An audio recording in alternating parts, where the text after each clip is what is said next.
Thanks for clicking on to the Monday edition of Vogan's European Outlook. We are looking at a fairly warm temperature normally in the Arctic in particular at the moment. You can see here off Climate Reanalyzer almost 2 degrees above normal across the Arctic region at the moment.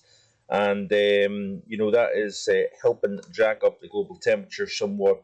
The Antarctic is actually above normal, which is interesting as well. So instead of it being a spell there where we had both poles colder than normal, we've actually got both poles warmer than normal at the moment, and that is keeping the global average at 0.3 Celsius above the average, and 0.5 above the average for the northern hemisphere, slightly above average in the southern hemisphere as well. The tropic 0.1. So the globe at the moment in pretty much all areas is running slightly above average at this moment in time. But of course, that doesn't mean that we don't have any cold air around. We've got some very, very significant cold within the Canadian archipelago. In fact, we're seeing minus 20s in this region of the world at the moment, and that is pushing on some of the latest minus 20s recorded in Canada. So if you don't already, please follow me on Twitter, because I do retweet quite a lot of stuff with regards to global weather and climate, and of course the stuff around the UK and Europe as well. Cold across much of Europe, as you can see here, warmth hanging on to Iberia here and to the southwest, or southeast, I should say, of Europe. But generally speaking, it's a fairly cold Europe at this moment in time. Plenty of cold across parts of North America as well. And we do have some cool across northeastern China, eastern portions of Russia, but plenty of warmth to speak about at the moment. Arctic oscillation is going negative, as you can see here, and therefore it kind of somewhat explains the reason why we're seeing such a warm Arctic at the moment, because we've got plenty of high pressure blocking and warm air, relatively speaking, of course, across the Arctic region at the moment. And there's also no surprise then that the Arctic sea ice extent is struggling somewhat, and it has been for quite some time. It really is since the end of winter and through much of the spring. We've seen the Arctic sea ice extent pretty low. It's interesting because, again, like I've kind of alluded to in the last couple of days with regards to the whole May, a three-way tie for the all-time record for warmth across the UK. It's interesting how some Arctic sea ice extent maps indicate that we are actually close to the average. So this is what I'm getting at here. It's so difficult because there's that many maps thrown around these days. There's that many maps that can be tweaked, even manipulated, so to speak, to suit certain agendas, whether it be even on the cold side or whether it be the warm side. So this is where it becomes very difficult, I think, to report factual information now, because there are so many things thrown in now, and fake news and whatnot. That's, of course, another story for another day, but it's interesting, certainly based on this chart that I've got.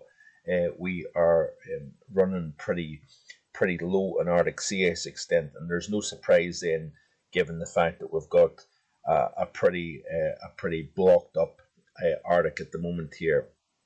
Generally speaking, global sea surface temperatures here for the current period. So this is the 28th of May, and a couple of interesting standout things to speak about actually. La Nina continues to run on, as you can see here in the Pacific. We've got very warm waters in the North Pacific, that ring of cool over the eastern North Pacific, extending down towards the tropics. We've got some cooling now starting to develop south of Greenland, which is quite interesting. We need to keep an eye on that through the summertime.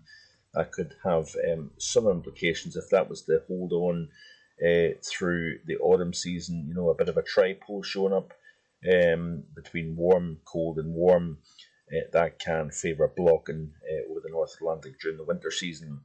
Very warm waters extending from the tropics all the way up the eastern side of the North Atlantic, through the Mediterranean, around the UK as well. I think this would signify a warmer but potentially wetter than normal summer. And this is the problem I've got. I think we are going to have a warmer than normal summer, and that will continue the trend that we've seen over recent years, certainly in the last decade or so. We've had, generally speaking, some fairly warm summers in the UK. And a lot of the reason for that, I believe, is the warm North Atlantic. And I do think that we are going to see in 2022 another warmer than normal summer. Precipitation wise is going to be the question. Of course, we've had the La Nina, we've had recent drier than normal summers, and that has been a consequence to not only the solar cycle, I think, but the IOD, and also the La Nina, of course, that tends to lean towards drier than normal conditions across the British Isles here. So it's going to be quite interesting to see. Also, what's worth pointing out is, see this cooling taking place now off the Horn of Africa. What we're seeing is the potential development of a negative Indian Ocean dipole, and that could have significant consequences to places such as Australia, but also the global pattern as we push in towards the latter half of the summer and through the autumn season as well. Because what you start to do is you cool the Western Indian Ocean, you warm the Eastern Indian Ocean through Indonesia, you enhance rainfall, you lower temperatures across Australia as well. Speaking of Australia, we could be talking about some May record cold to speak about across parts of Eastern Australia over the next few days, and I will tweet about that. I will also hopefully talk to you about that on my video as well. So I'll keep an eye on that over the next couple of days, because that could be quite interesting. Also interesting to see how below normal the Persian Gulf is. Now, this is a body of water that is typically the hottest on the planet. Water temperatures can be well into the mid-30s Celsius, and of course the land surrounding this region can see temperatures well into the 40s, even the low 50s. But it's interesting how cold compared to normal, and I say that again relatively speaking, but we're talking about a temperature normally of about -2 within the Persian Gulf here, this little strip of land here right at the cursor. And it's very, very interesting to see that, and somewhat eye-catching, if you will. We've also got a cold Bay of Bengal as well, which is quite interesting also. So several things to look at here with regards to global sea surface temperatures, I think, as we go forward here. And finally, it's a bit of a mix and match video today, I must admit. But you can notice here that, of course, I've been talking about the lack of northward progression of heat from Spain, from Africa. Of course, it's all thanks to the trough that's draped across the northern half of Europe at the moment, keeping things colder than normal. It's also closing the door to warmth coming up from the south. Notice the big deep trough of the Iberian Peninsula. We've got the trough, of course, over the UK. We're going to see fairly cool conditions over the next couple of days.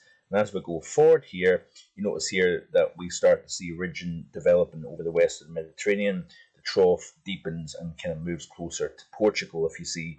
And we're going to see an injection of very hot air from Africa trying to lift northwards here. But again, we don't have that free flow with that ridge of high pressure to the south of Iceland here that is essentially stopping the flow from coming all the way up towards the UK. So certainly through, I think, at least the first week of June, we're unlikely to see that plume of Spanish heat, and moisture coming up from the south. But I think with time that will start to develop here. And you notice here that ridge to the south of Iceland here. We've got this quite odd looking pattern here with the trough over the western portion of Iberia.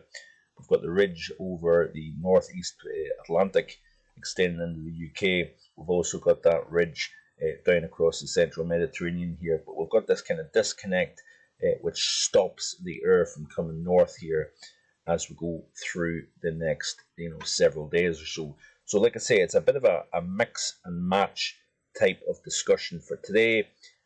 All these different aspects that I find very interesting, I want to also share it with you here on YouTube as well. So I do appreciate you watching as always. Please like, share, and subscribe. Busy couple of days. I want to try and rattle off the June outlook, hopefully today, but it has been a pretty busy schedule in the last few days, and time is quite tight, so to speak. So I need to head. Hope you have a good rest of your day, and I'll be back again in the next couple of days with more. Bye for now.